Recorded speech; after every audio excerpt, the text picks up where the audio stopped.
Esse é o corpo dele, né? O peixe? Olha que beleza. Como tira bonita, que carne linda que tem, né? Peixinho.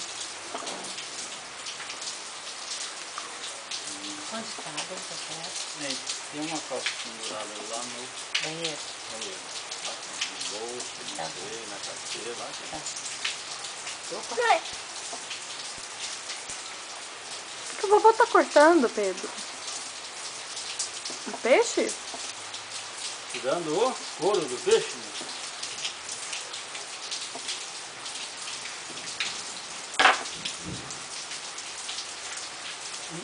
Que peixe é esse, vovô?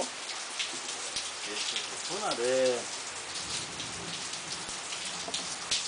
Não é, mãe. Esse é o funaré.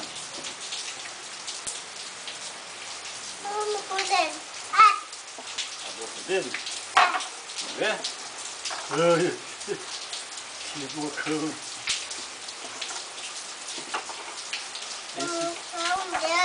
Esse peixe só come peixe. Só come peixe, né, filho?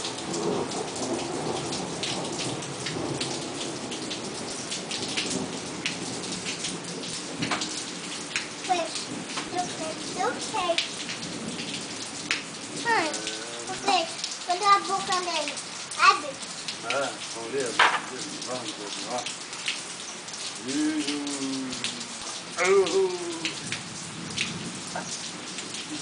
Aqui o rabo dele. Esse aqui é o rabo dele, ó. Aí, ó, aqui é uma pinta, ó. Uma pinta. É. Aqui.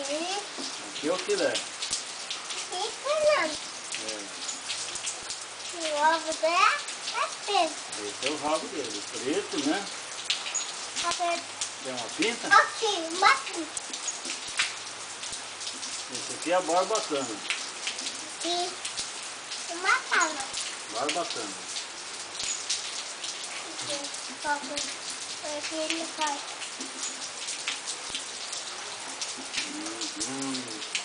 Eu nunca fiz isso não sei se é isso não. Mãe, Não põe? Calma. o rabo dele. Aqui eu vou fazer. O rabo dele é fraqueza. É o rabo dele. Esse o rabo dele. É fraqueza. Tá. Tá, a boca dele, cadê? A boca dele. Cadê? Quer ver de novo? Tá. Vamos ver. Aí, ó. A língua dele. Tem língua também, ó. Porque.